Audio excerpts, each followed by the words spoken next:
Hello, this is Tom Edmonds, the director of Dead in a Week or Your Money Back, and you are listening to Kneel Before Pod. Kneel Before Blog presents Kneel Before Pod.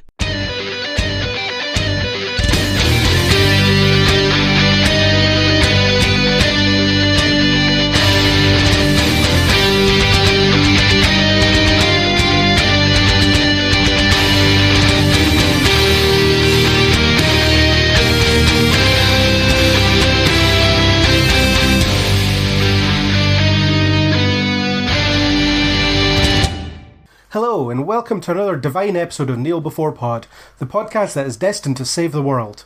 I'm your host Craig, and I'm here to bring you a discussion on the Marvel TV series Cloak and Dagger. But first, a word from another hero to tell you about Edinburgh Comic Con.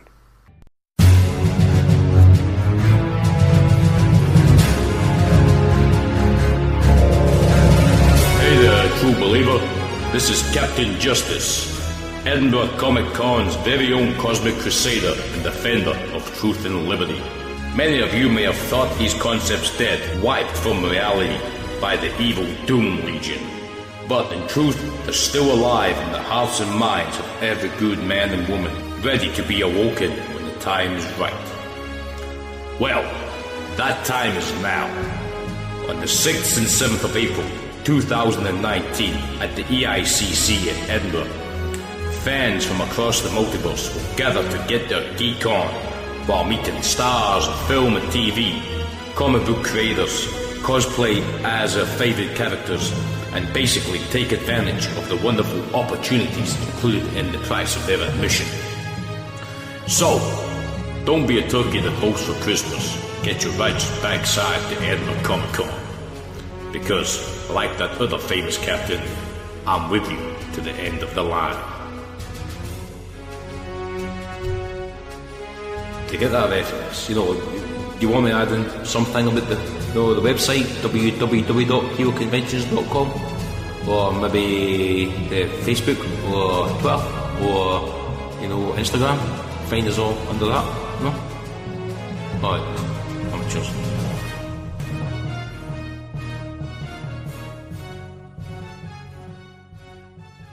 Thanks, Captain Justice.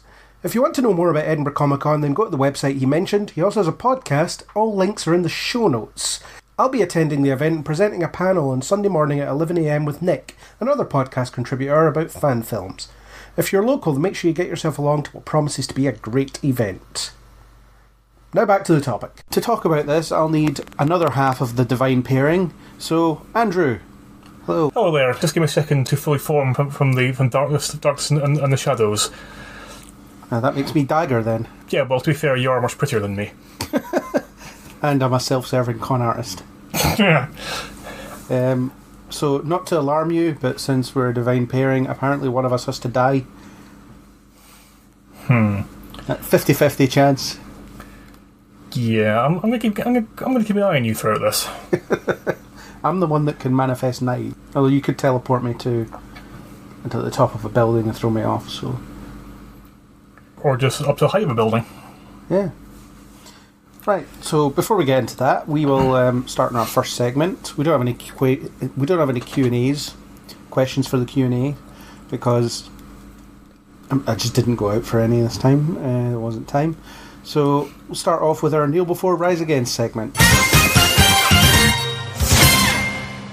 So what would you like to kneel before this particular day? It's actually a slightly older bit of news, but it wasn't too widely reported, and it's the first chance I've had to mention it. And so this is the news that Clive Barker's collection of short stories, the Books of Blood, are going to be adapted into a TV series. I absolutely love these collections because they really showcase the depraved and inventive nature of Clive Barker's imagination. And because there's quite a lot of stories in the collections, then there's the potential for the series to go on for quite some time. There have been a few of them that have been adapted previously to very variable quality. On a lower end, there was an 80s monster movie called Rawhead Rex, which is basically about a gigantic penis monster which runs rampant around the Irish countryside and is defeated by the power of the vagina. But there were some better ones, like the Midnight Meat Train, which was a horror movie from about 10 years ago, which starred Bradley Cooper like right before he got famous. And then there's another 80s horror called Lord of Illusions. This is like a horror fantasy thing starring Scott Bakula about warring magicians. And one most famously was Candyman, which is absolutely fantastic horror from 1990 starring Tony Todd about this urban legend who manifests in reality and is sort of a kind of guardian spirit of the housing estate. I don't know much about this, but I think I've played a video game based on Clive Barker stuff, and I'm kind of tangentially aware of some of the stuff that he's been kind of kicking about on. So it seemed like only a matter of time before somebody would adapt his stuff, I guess. Or adapt more of his stuff. Yeah. Well, and the thing that he's most famous for is the Hellraiser series of movies.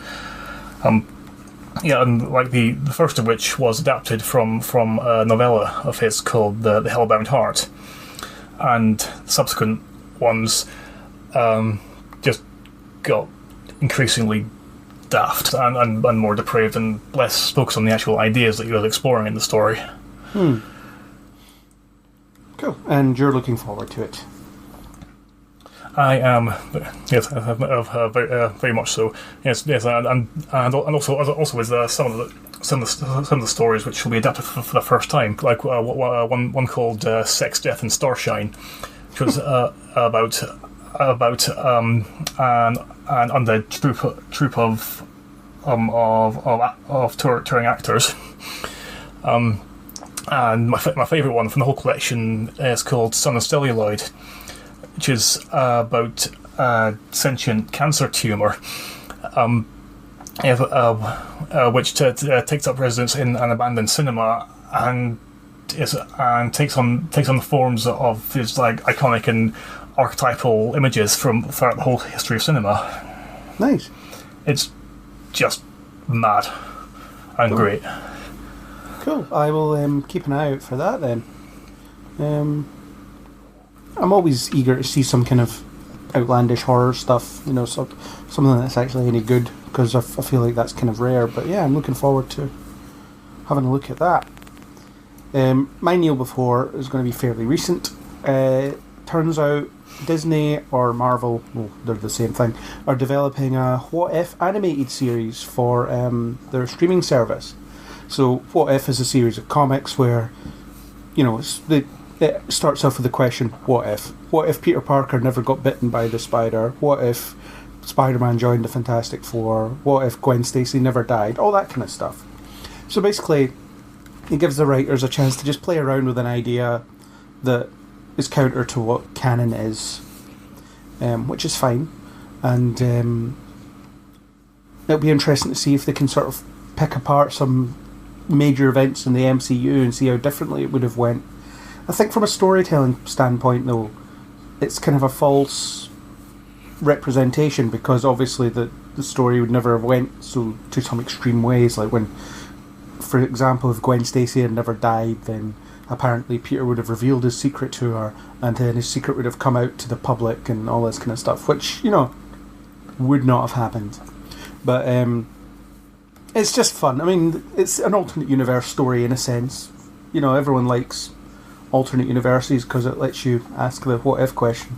So I'll be interested to see if they can tool the MCU events and maybe even get some familiar voice acting back in. I'm not expecting Chris Evans to reprise his role, but things like, I don't know, Elizabeth Olsen might, that kind of stuff. But I can imagine one of the stories will be, what if Thor was never banished from Asgard? What if Captain America was never frozen, etc.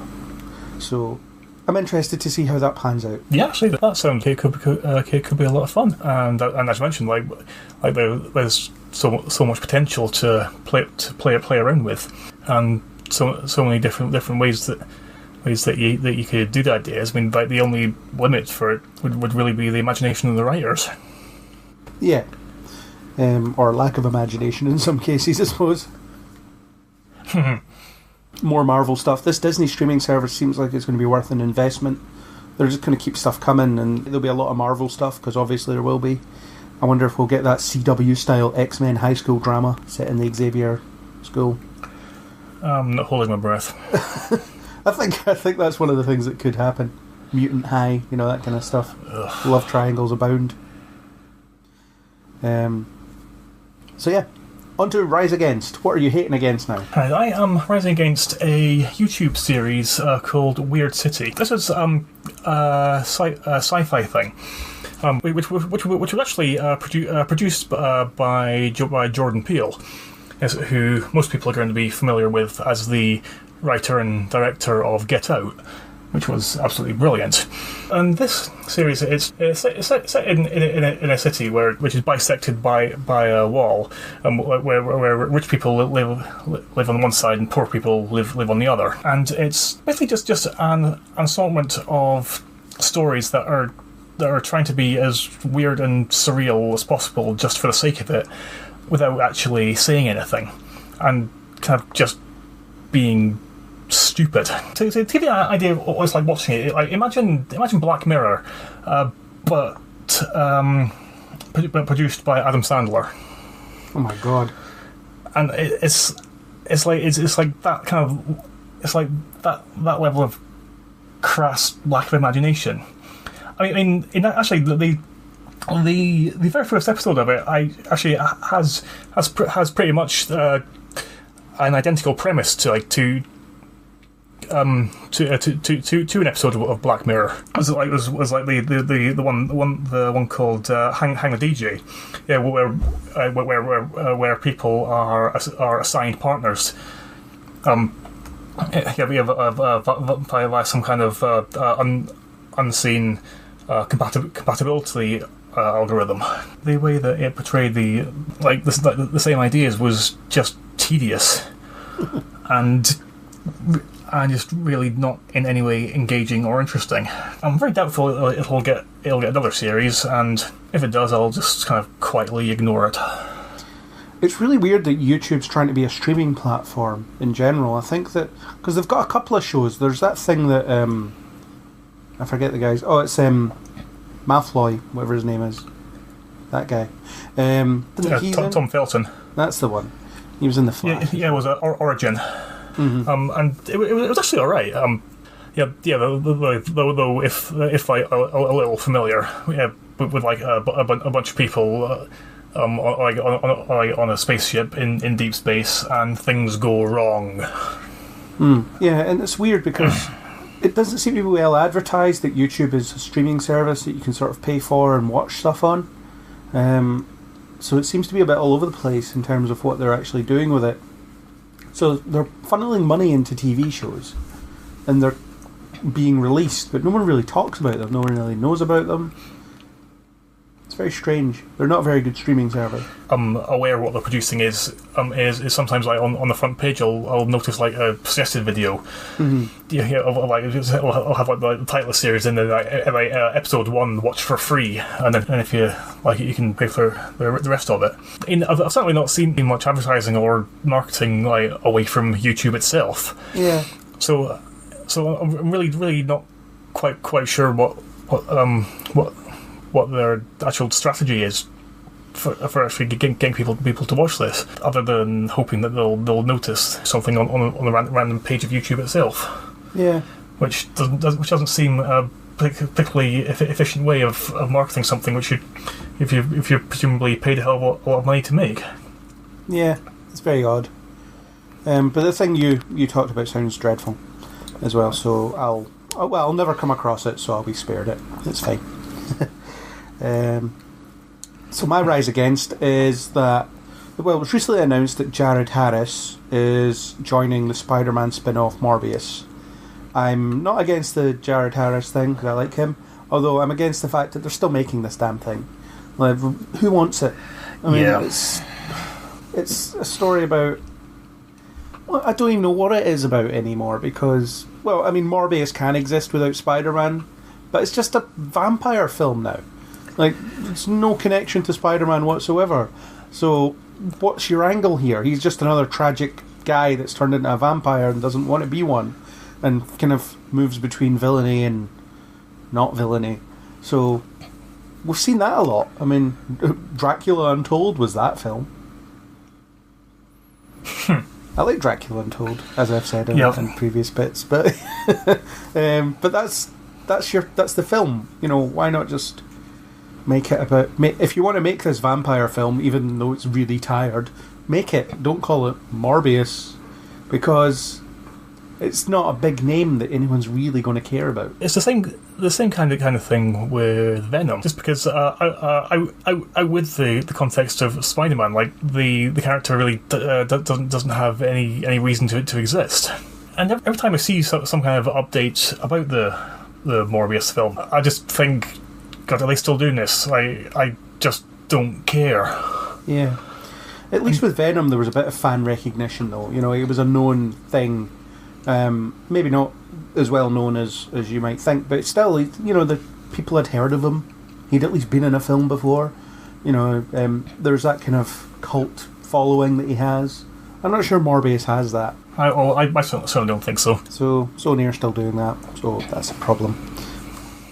So that's it. That's my rise against. So enough complaining for one day. We should move on to our actual topic. We're here to talk about it's been about for a while, the Marvel series Cloak and Dagger.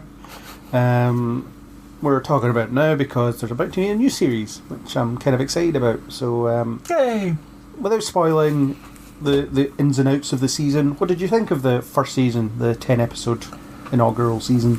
I quite enjoyed it.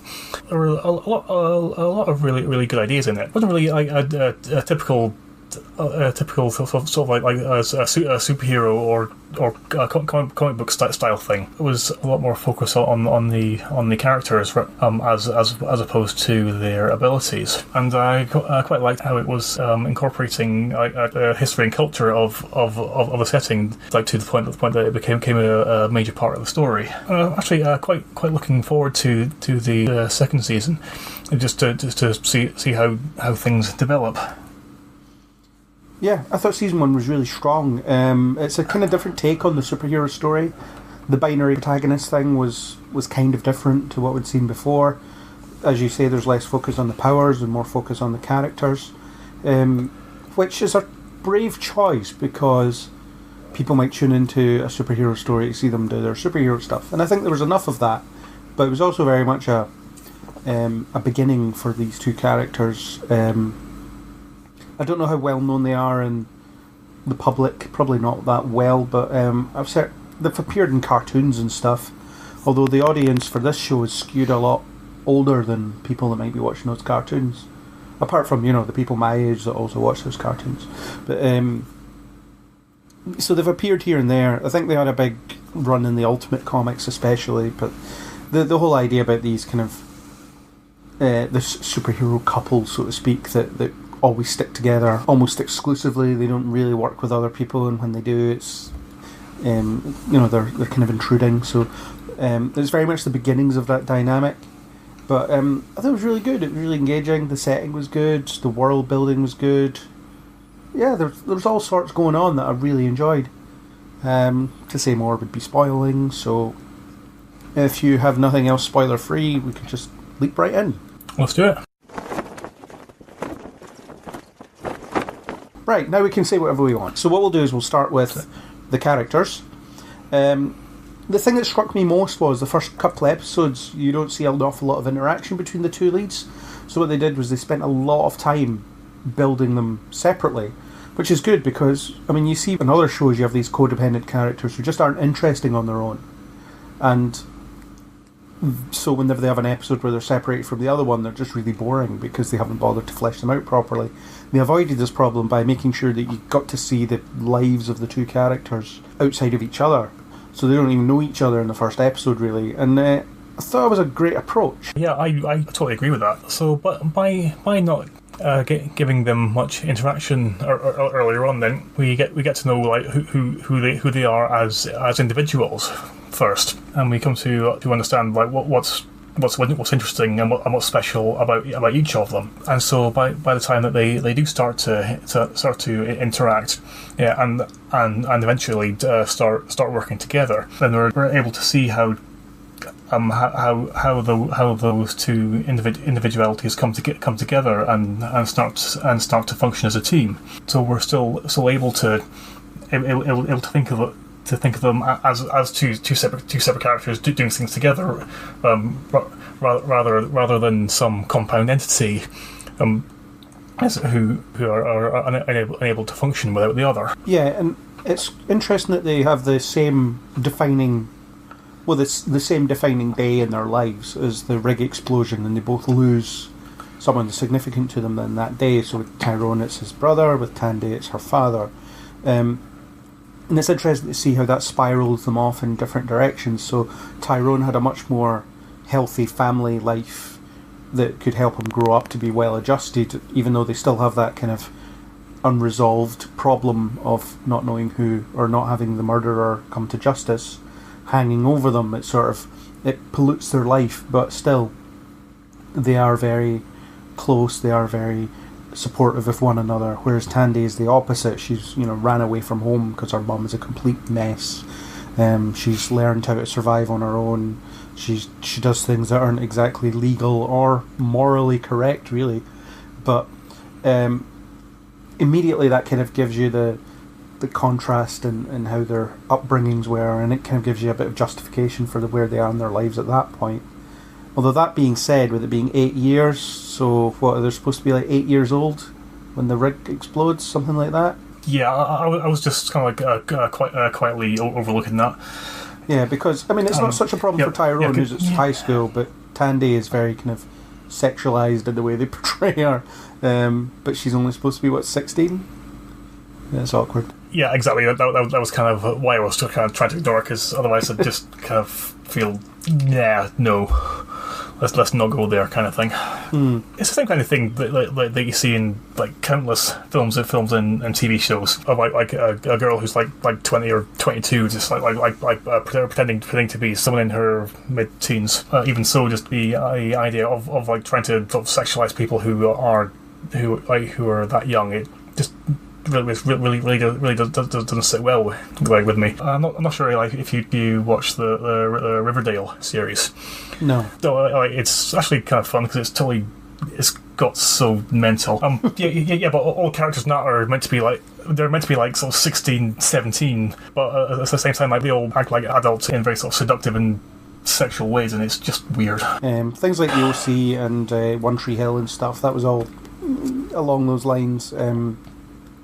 I think if it's all within the high school environment, it's almost like, okay, that's how this world is. But the fact is, if Tandy is supposed to be 16, and no one really reacts to the fact that she's supposed to be 16, she goes to all these kind of highfalutin parties trying to rob people, and anytime she wanders into places, no one really considers, oh my god, you look very young. I guess it's just a conceit that we're just supposed to accept, although I wonder why they chose to go with the fact that they were that age. If they'd been, I think if you were 18 you could still have the high school angle, and then I suppose it wouldn't make that much difference. I think like the decision was to just to have them of like a high school age, so decided that was the every day that Tyrone was going to have. Yeah. So they needed to have them be that young. But as you say, there's sort of no reason why they couldn't have been a bit old. Yeah, it's neither here nor there, I suppose. But the important thing is you had this event that kind of defines her lives. So Tandy is very much out on her own. I think the introduction to her, where she's trying to con someone into is it she's taking his wallet? I think it is in the first episode. It's a really cool introduction to her. Something like that, yeah. So that was a cool introduction to her because it shows you exactly how wily she is, how street smart she is, how easily she can manipulate people. Especially not to offend my entire gender, but a man will be a sucker for a pretty girl. It's just, by and large, it's a well-known fact. Yeah, it is just like a simple fact. Yeah. And the fact is, she knows that and can play on it. So I like when she talks to Tyrone about constructing a narrative around, I want to seem like the victim or the whatever that person needs from them at that point. She's so good at reading people that she can understand what it is they're lacking and how best to manipulate that. And that's before she starts tapping into her powers. And I think that does actually provide an interesting contrast when she does get her powers, and realizes what they are. So before, she's intuitively establishing what it is that people want, and quite often how they see her, and then when she gets better with her powers, she's actually able to literally see what they are, what it is that people want. Yeah, and that sort of later episode where she was stealing people's hopes, because she was sort of regressing because she found out her dad beats her mum, or used to beat her mum, and she was like, okay, well, I have no hope left, so I'm taking everyone else's, which is obviously a bit of a flawed attitude, but that's the whole point. The thing to think about, though, is she's somebody who she's always had seems to have quite a negative and cynical attitude, towards people. Because she's somebody who always sees the worst in people, and just assumes quite a cynical attitude towards anyone she encounters. It's like she's preemptively protecting herself against future, what she assumes will be an inevitable disappointment, and that's quite a good contrast when she's afforded the ability to see the more positive aspects of people's thoughts and able to see their hopes. Yeah. And steal them in some cases. In terms of Tyrone, I think that it's interesting how they contrast the stability of his life versus the fact that, he's black, and that is a problem in modern society, even to this day, because it's just more difficult to get opportunities, it's more difficult to be accepted, it's more difficult to be taken seriously, all that stuff. There's all that stuff about, you walk into a police station as a black man, they'll immediately just ignore you, that kind of stuff. They tie in a bit of gender roles with Tandy a little bit, but the argument they have where Tyrone says, no, you're white, that means you can walk into any room and you'll be fine.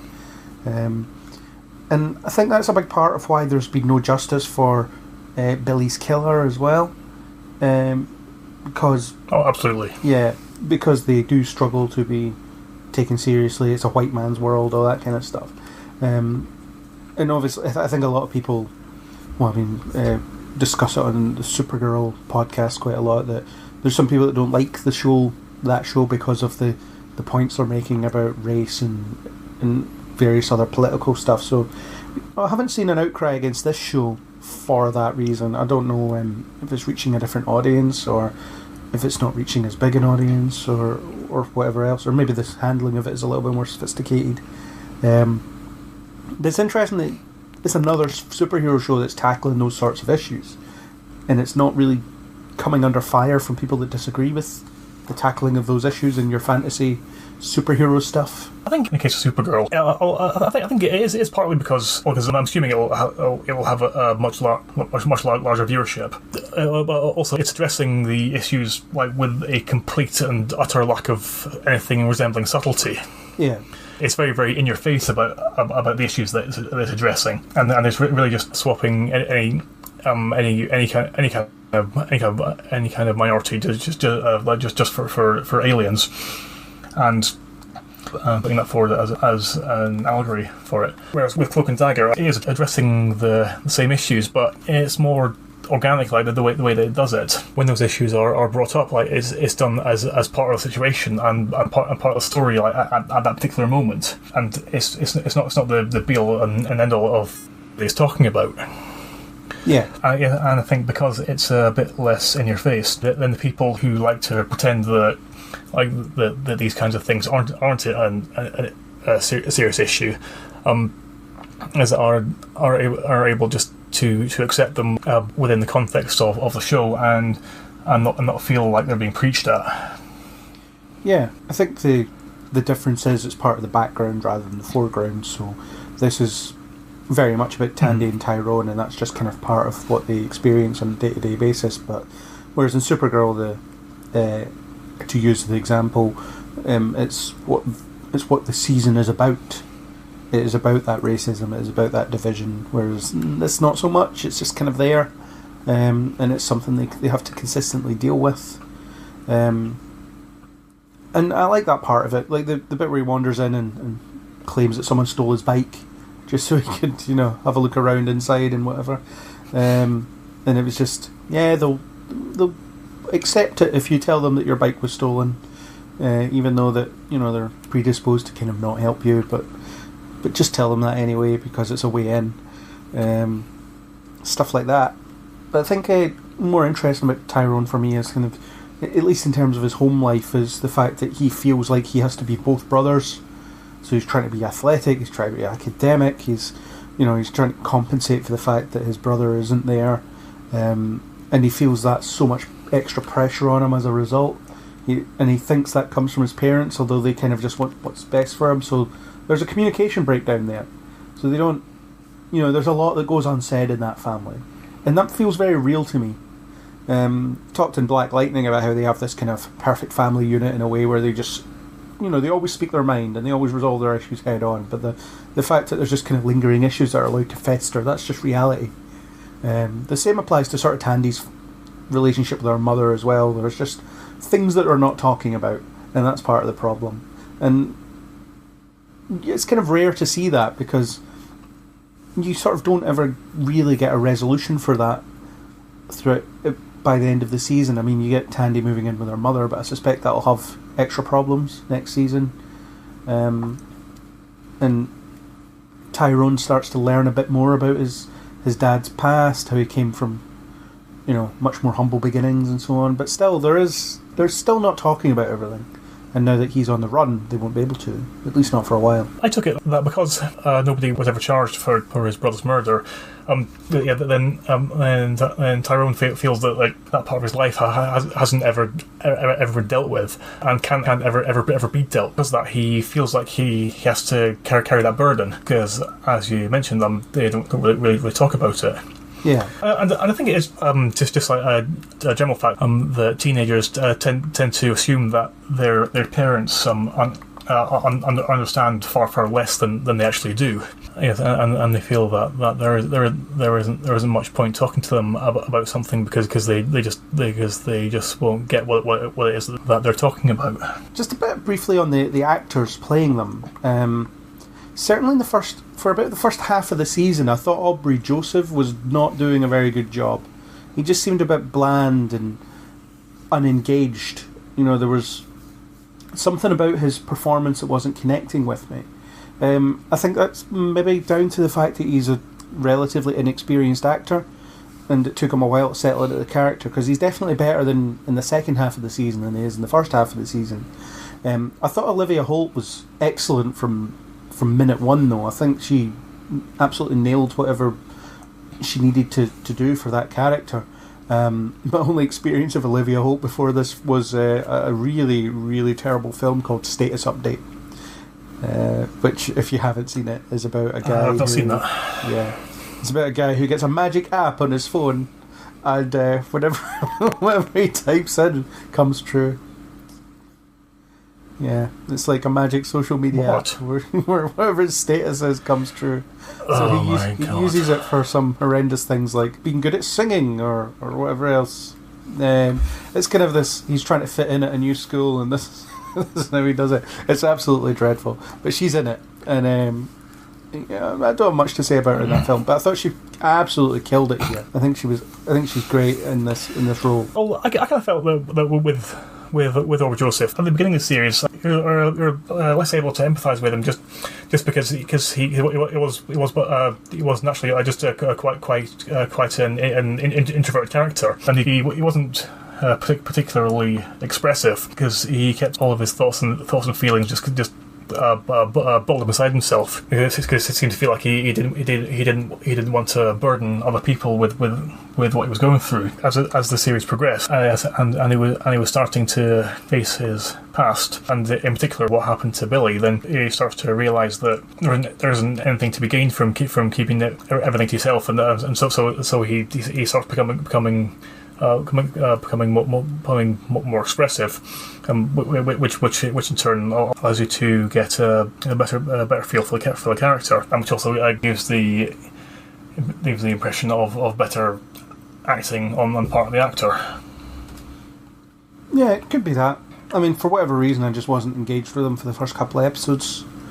I saw what they were trying to do with them and things like that, but I think, yeah, she's definitely the better of the two of them, I think, as acting goes. Yeah. Well, I did really like her just because right from her initial appearance, you get a very strong sense of who she is and how she thinks and acts. You're better able to get a feel for who she is as a character. Yeah, and the first couple of episodes certainly seem to be about her more than they are about him as well. You know, you've got all these complications that she needs to solve fairly quickly. Like after she's almost raped and stabs that guy, she wants to skip town, get away from everything. As one example, you know, so you've got all that. I think Tyrone's development in the first couple of episodes is a little bit more stilted. You know, there's still a lot going on. You're still getting a sense of what it is he wants to achieve and things like that. But it seems like there's lower stakes for him initially. Yeah, that's because everything that's going on with him is less immediate. Yeah, and doesn't need to be dealt with right that instant, or things are going to go really wrong. Yeah. Whereas with Tan, she constantly needs to react and adapt to the situation, just because everything is so fast and extreme for her. Yeah. And in terms of their powers, what do you think their powers actually say about them? I think because it's initially it seems weird that Tandy gets the ability to sort of see the best in people, since she always sees the worst in people. She's always assuming the worst in people. I suppose Tyrone's, it makes sense because he does want to escape from things. You know, he wants to wall himself off, so having the ability to just disappear makes a lot of sense for him. But for Tandy, it's almost like she has to grow into her powers. She has to see the better aspects of people in order to understand them, and then you know, the fact that she can manifest daggers, she's always trying to lash out at everything, she's always trying to attack everything, that makes sense. But the fact that she can see the better parts of people initially doesn't make sense, but as she develops, as she learns, she does sort of realise that the world isn't out to screw her. I took it as powers that each of them manifests. It allowed them to grow into a part of themselves that was missing as a result of the life that they've had. So with Tandy, with her being able to see people's hopes, it allows her to see that people aren't just the scummy waste of space that she automatically assumes that everybody will turn out to be, and it lets her understand that the people aren't necessarily just like one thing or the other. Then people have contradictions that aren't always immedially visible on the surface.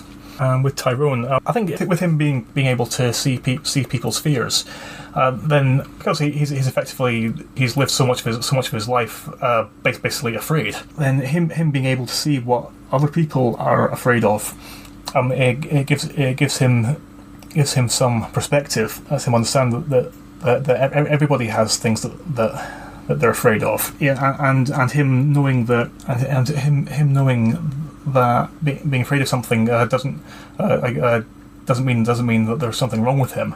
And it just gradually allows him to understand that that's what everybody's like. and in same with Tandy, it's just because it's not visible on the surface, then it doesn't mean that the people don't have those thoughts and feelings.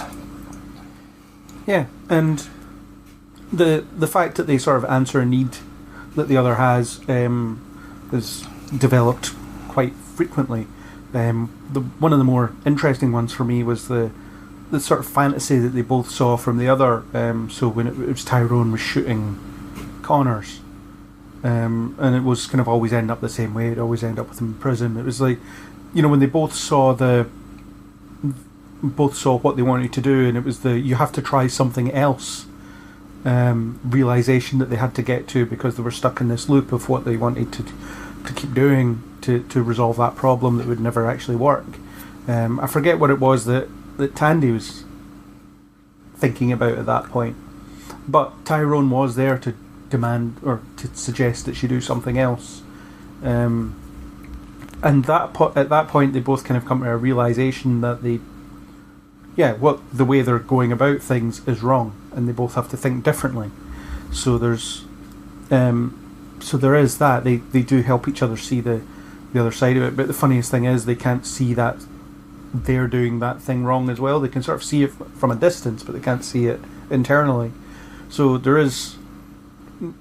a proper pairing in that sense, that they just have to, like, together they find the answer, whereas separately they can't see it, even though they recognise those same traits in the other. That's another example of the show seeming quite a bit more realistic. I think it's quite a frequent thing that people are able to see the faults and flaws of others, but have far more difficulty in recognising our own issues and things about ourselves that need fixing and need adjustment. Yeah, and it quite often takes other people pointing out how we can adjust to make things better for ourselves, in a way that we just can't see on our own. Yeah, so they're very much complementary in that sense. They can just, together, once they put their heads together, they start figuring things out. Although their personalities will always get in the way, because Tandy will always reject what you try to tell her that might be opposite to the way that she naturally thinks. But inevitably she does kind of realise it. I quite liked the stuff she was doing with Mina, where she was just learning bits and pieces about her father from a different perspective, but also learning about New Orleans as a place that she's part of and the problems that exist within it. And obviously the bees are disappearing, so that's a problem that keeps coming up in different things. But the idea that the bees almost represent the health of the city, don't they? They're almost, if these die, the city dies, that kind of thing. But the bee in that episode is used as a symbol of hope. That there is potentially hope as long as people don't lose sight of trying to do good. I don't know. Maybe that metaphor is a little bit too simplistic, but. And I think with Tandy, because she's somebody who has never felt able to rely on anybody else, then she's never felt a part of something. Yeah. So it's like the city is just somewhere where she isn't something that she's an integral aspect of, along with the millions of other people. And I think that her eventually understanding that relying on other people isn't a problem or isn't a sign of weakness. It is an integral part of her growth and development. She has to learn compassion. She has to learn not to think only about herself. She has to learn to be a hero, basically. It's a hero's journey. There is an episode towards the end, I think it's the 9th episode, that is pretty on the nose about the hero's journey. As in it frames it as a lesson at school where it talks about regression. Okay, that's what you're going for, but you don't need to spell it out by way of an academic lecture.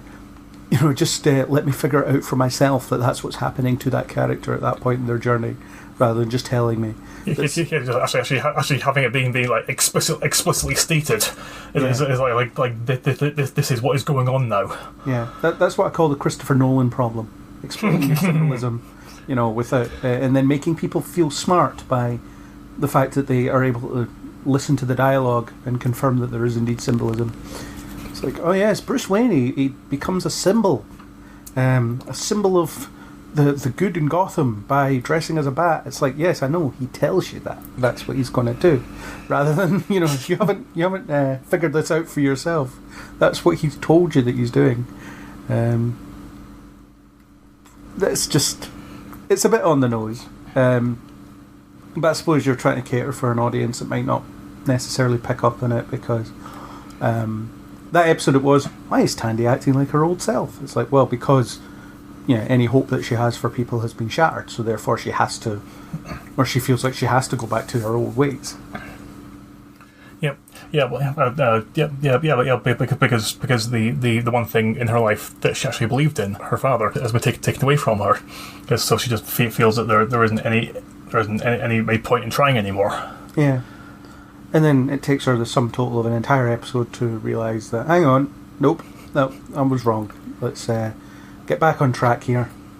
And it's the same sort of Tyrone loses control of himself in that episode as well.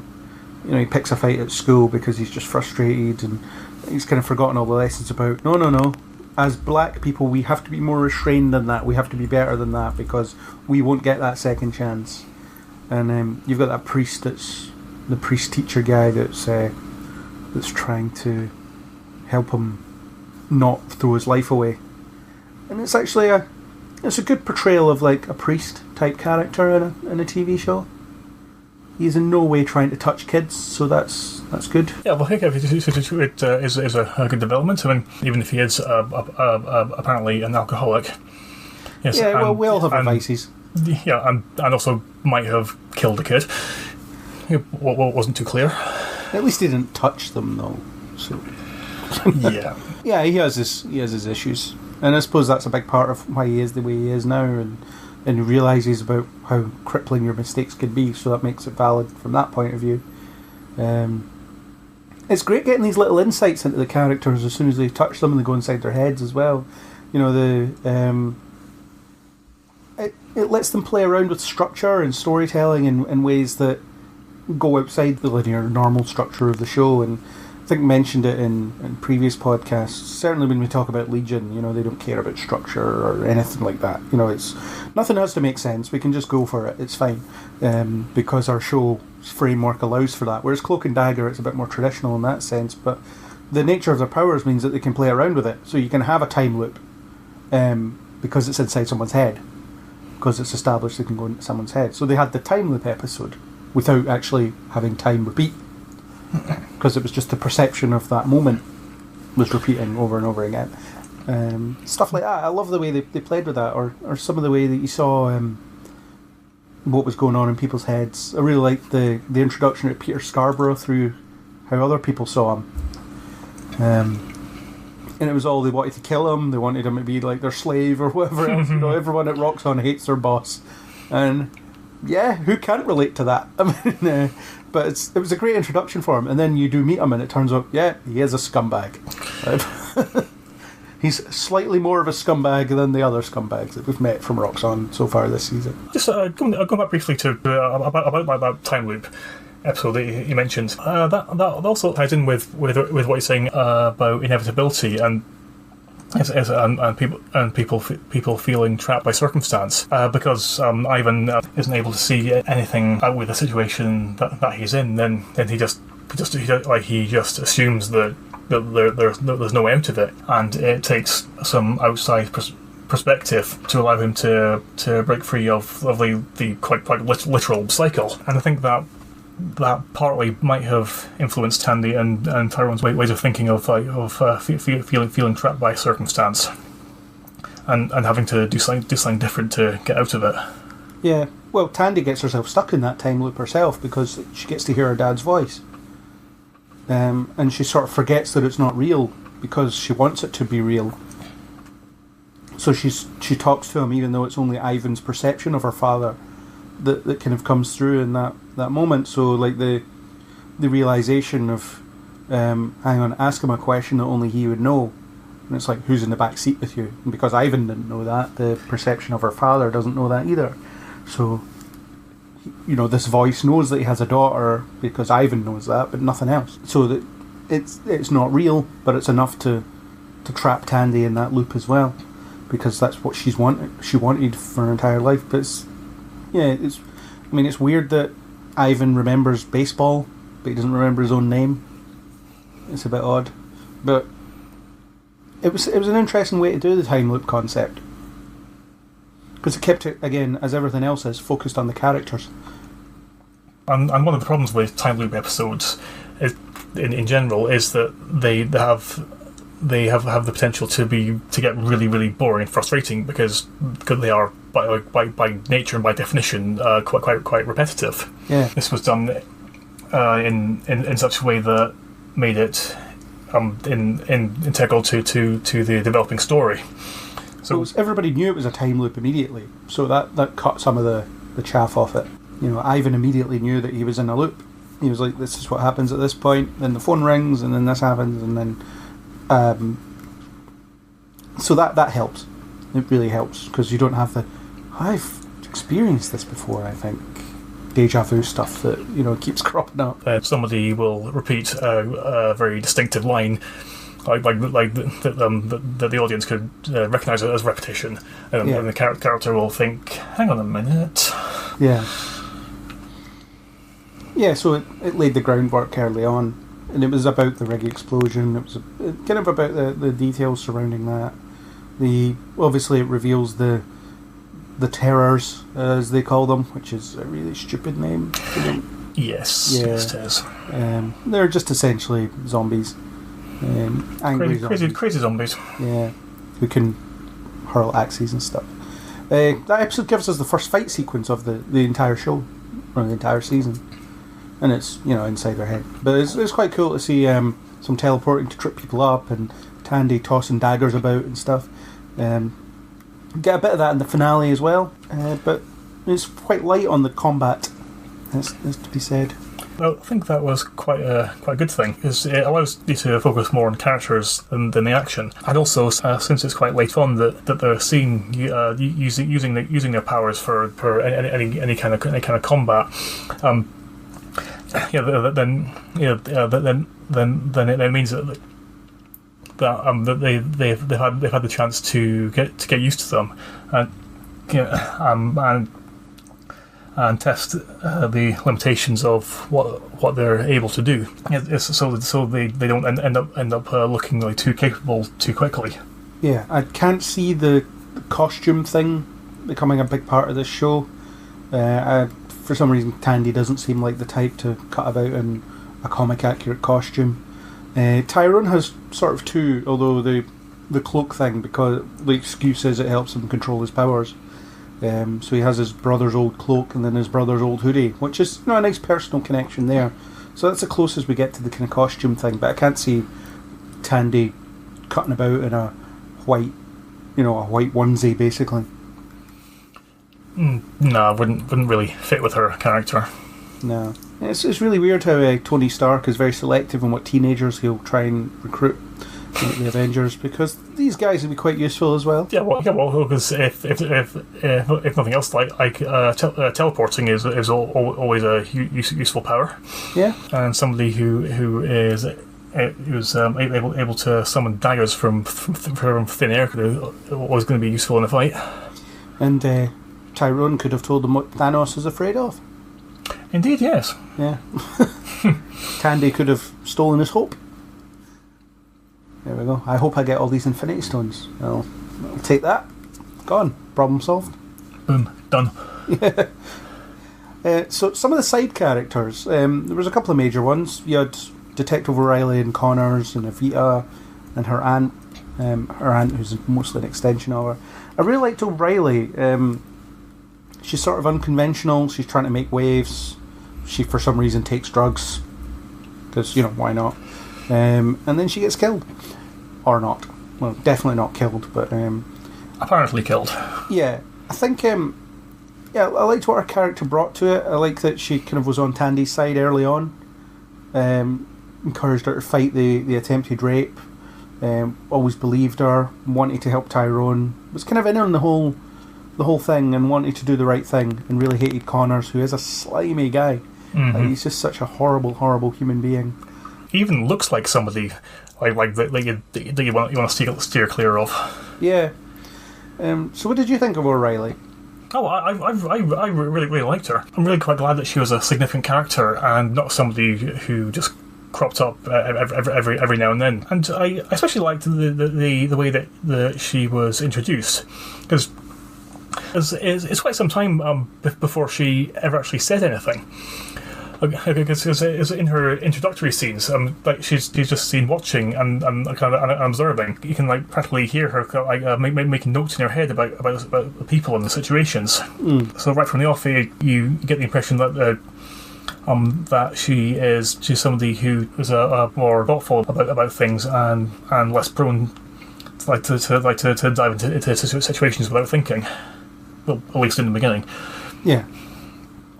And then her boyfriend dies and all bets are off. Yeah, yes, that's after her boyfriend is quite literally fridged. Yeah. Yeah, well, it happens to men too, apparently. Exactly, yes, it's just far less frequently. Yeah. The unfortunately named Officer Fuchs, who is so easy to misspell.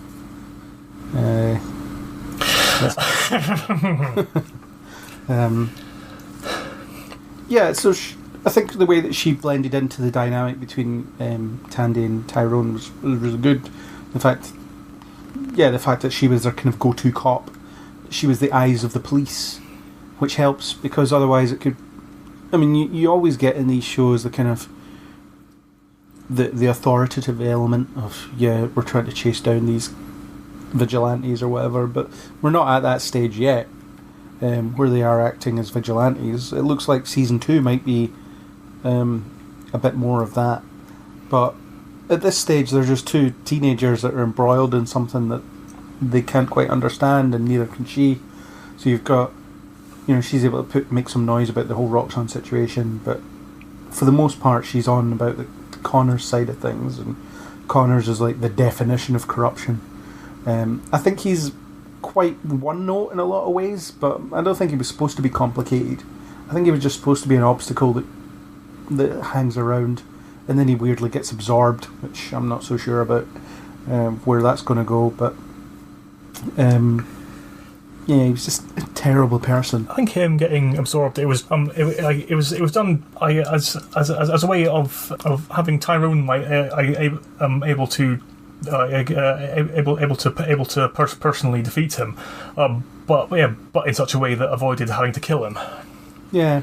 So I suspect he'll come back. Oh, almost undoubtedly. Yeah. Yep. Yeah, because that's generally what happens when a character is written out in any way other than death. Yeah. Or sometimes even if death. Yeah. I was going to say there is no way that people come back from the dead in this show, but yeah, they do, because it happens to O'Reilly at the end. She's going to be a character called Mayhem in season 2. So, and that's her comic book character. So that's kind of her origin story is this season. Turns out she just kind of gets shot and blasted by a pipe and falls into some water, and that's her origin story. I'm not exactly sure what her original origin story was, but yeah, seems all right. I'm assuming that there was some kind of dodgy chemical in that pipe.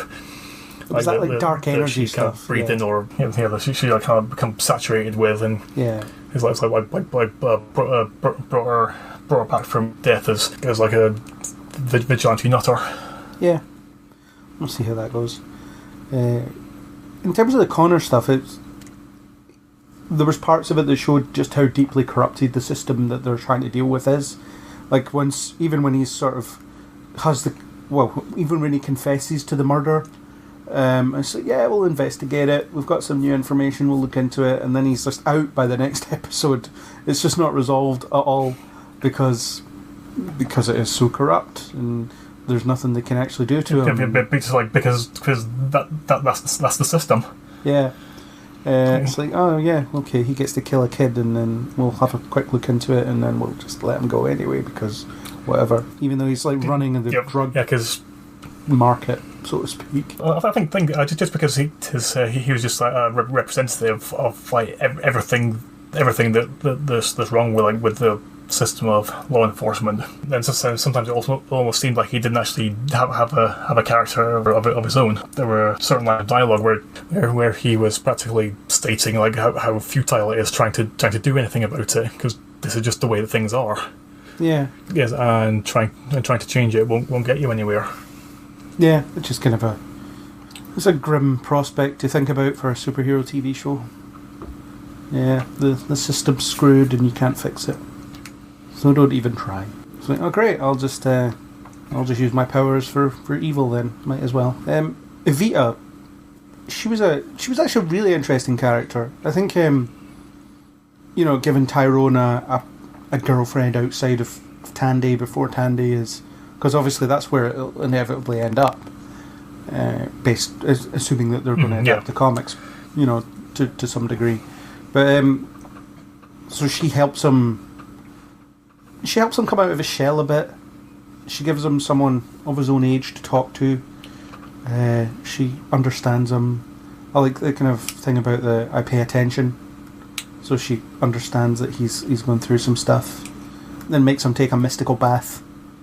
Which, no one's ever asked me to do that. Which strikes me as strange behaviour, but it kind of works in this context.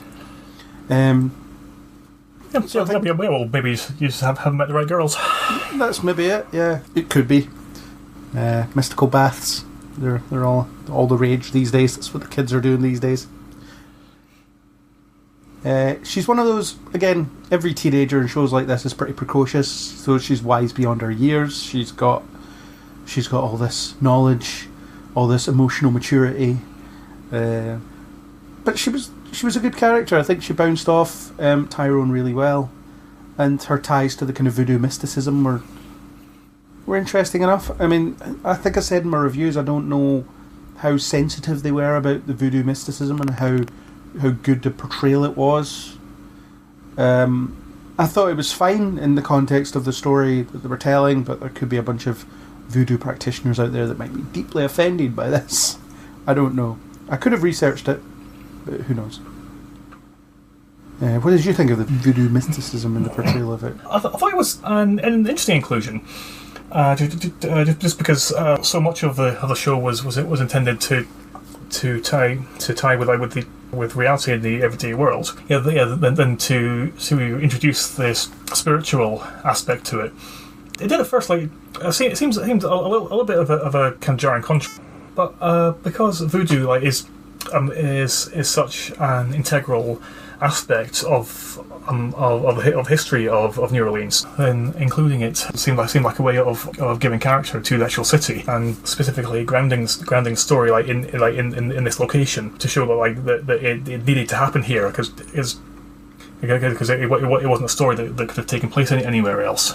Yeah, and the thing is, it is a comic book universe, so it is ostensibly set within the Marvel Cinematic Universe, so it could be that you can sort of apply a scientific explanation to it. Her aunt has some kind of latent precognitive ability that she's able to tap into. Something like that. Some kind of latent psychic ability that she's not aware of. Or is aware of, but doesn't understand where it comes from, that kind of thing.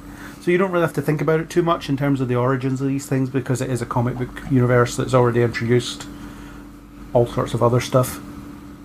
So the important thing is if it works within the context of the story, and I think the idea they wanted to set up that divine pairing idea, and then you have all these examples of how two people have saved New Orleans in the past at different key points, and now it's time for that to happen again. The only difference is this time nobody dies, which I wasn't really sure about.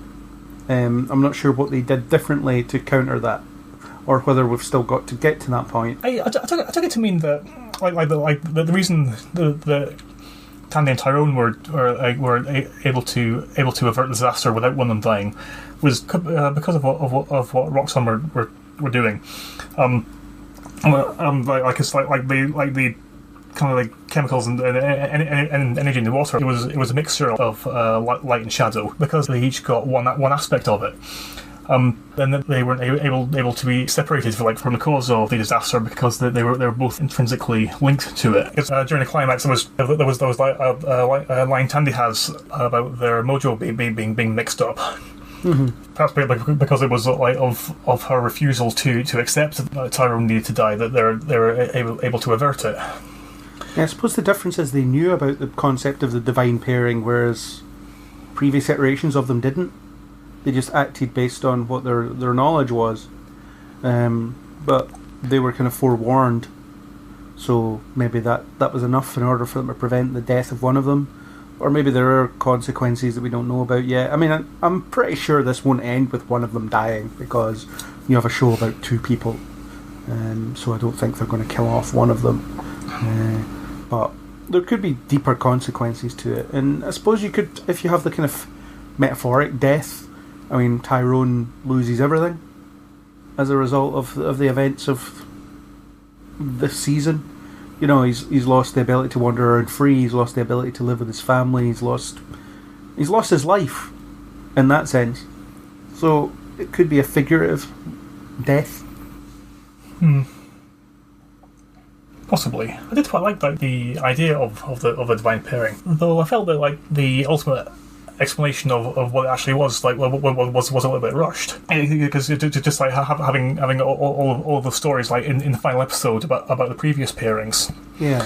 I feel it might have been better if those stories had been spaced out throughout the series, which would have portrayed the history of the city as well as the disasters that the pairings have averted. I would also have made the idea of one of them needing to die. It would seemed a bit more tangible if they had witnessed all the times that this had happened. Yeah, instead of just sort of chucking it in at the last minute and expecting us to deal with it. Yeah, I agree it was a little bit rushed. I thought the finale itself was a bit of a mess when you compare it to the rest of the season being so deliberately paced and everything. They just kind of rushed to this conclusion point. I don't know what happened there.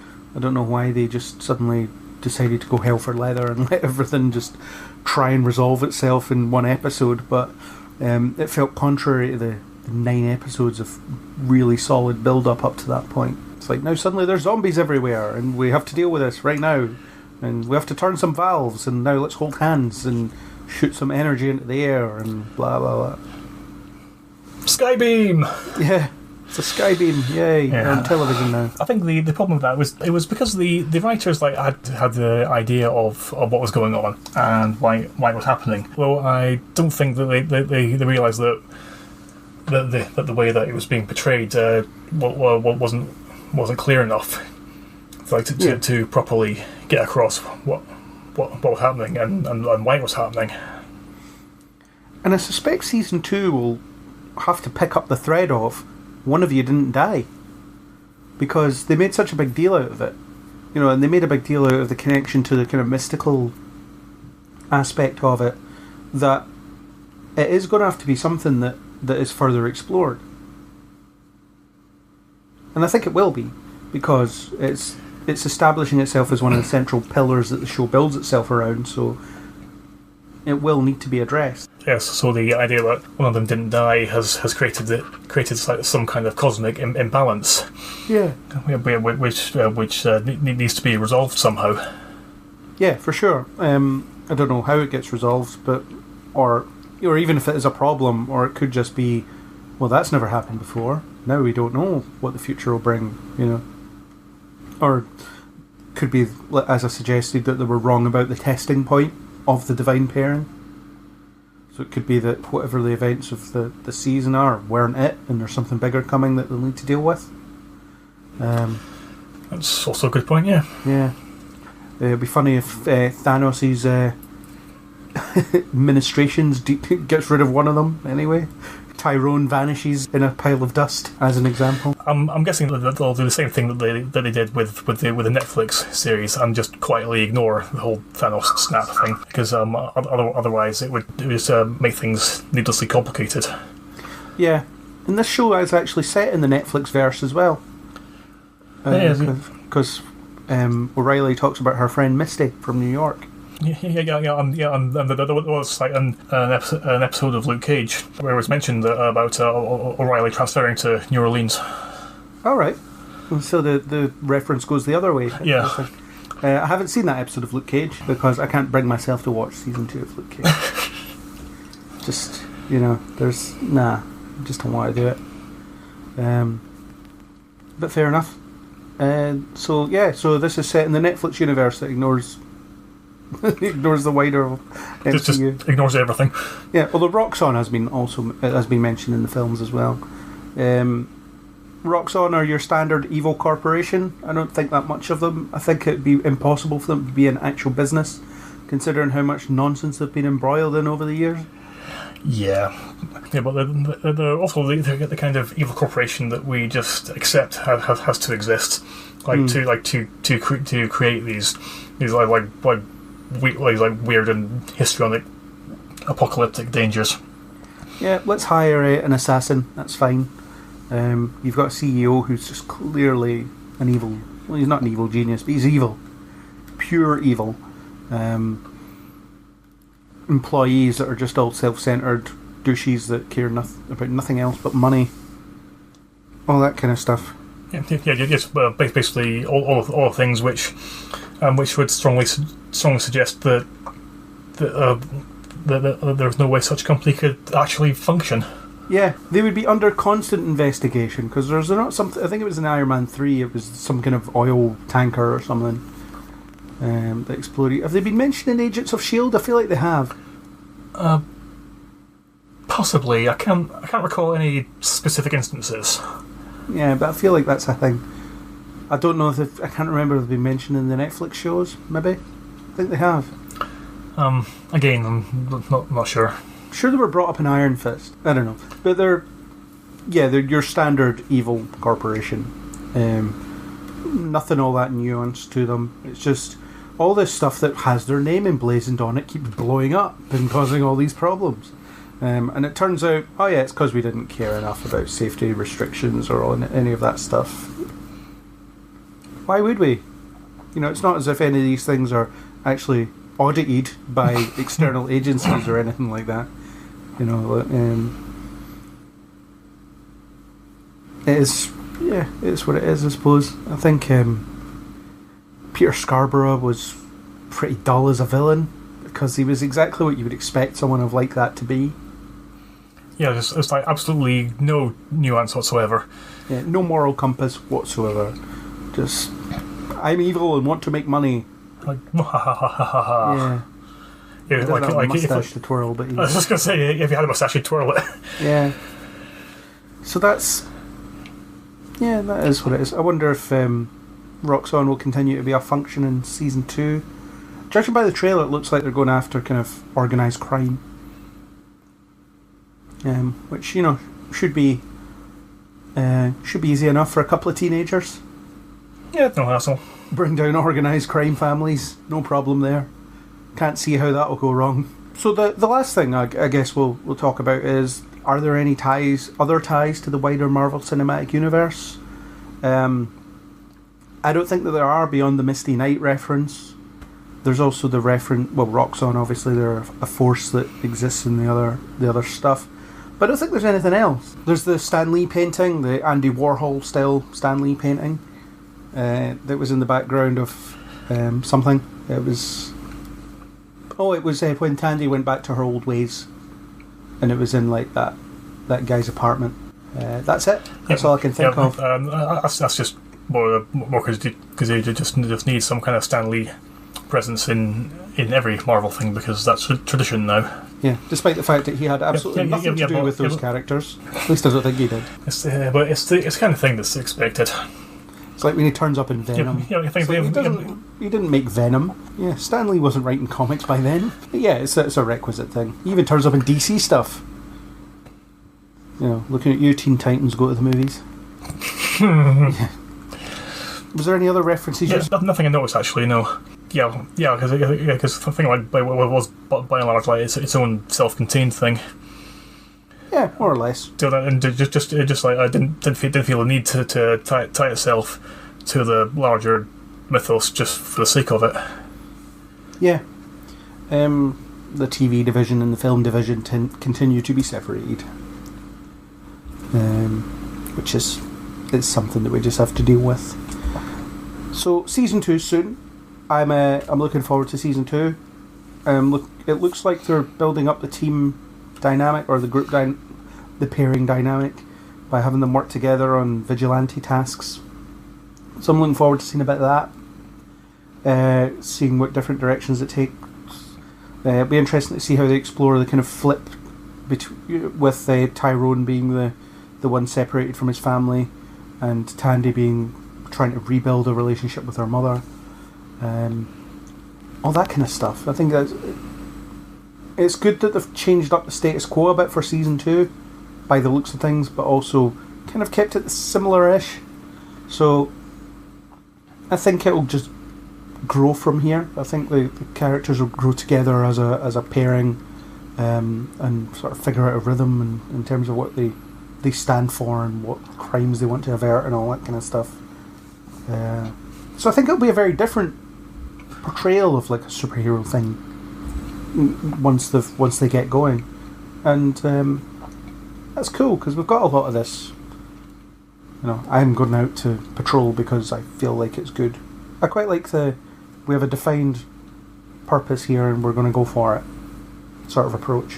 And I like that it looks like season 2 is going to be developing from the events of season 1, and not just going to be repeating themselves, but show that there are repercussions and consequences of the choices that people make, because otherwise it would likely very very quickly get a bit boring. Yeah. So on that note, I'm going to go sharpen my light dagger, and I don't know what I'm going to do with it after that. But after it's sharp, it'll be used for something. And I shall just hide underneath my cloak and brood for a bit. It's just a normal day then. Looking all moody and dramatic. Yeah, very much. Yeah. Fair enough. Cool. So thanks for joining on this discussion of Cloak and Dagger, and we'll do something for season 2. I don't know what. Although I'll be continuing to review it, even though it's on a Friday, and I've already got 2 things on a Friday. So that's nice. Thanks, universe, for ruining my weekend with extra stuff to do. Yeah, it's going to be fun. So that's it. Your sacrifice is an inspiration to us all. Yeah. It should be. Is all I can say. So, thank you for joining. You can go off and brood in your anytime. Your unwashed hoodie now. And actually, I might give it a wash first. No, it has to be unwashed. Smell. It has to be unwashed, because otherwise, what's the point? True. It has to be far less meaningful and dramatic. Indeed. And far less pungent. Anyway, thank you for joining. Thank you for being here. Until next time. So that was our discussion of Season 1 of Cloak and Dagger. Thanks to YouTuber Neil Stenson for the supplied music. If you like what you heard, then hit that subscribe button on iTunes, YouTube, or any major podcasting app. iTunes users, please do rate us and leave a comment, because we need the love. We're also on Spotify. How great is that?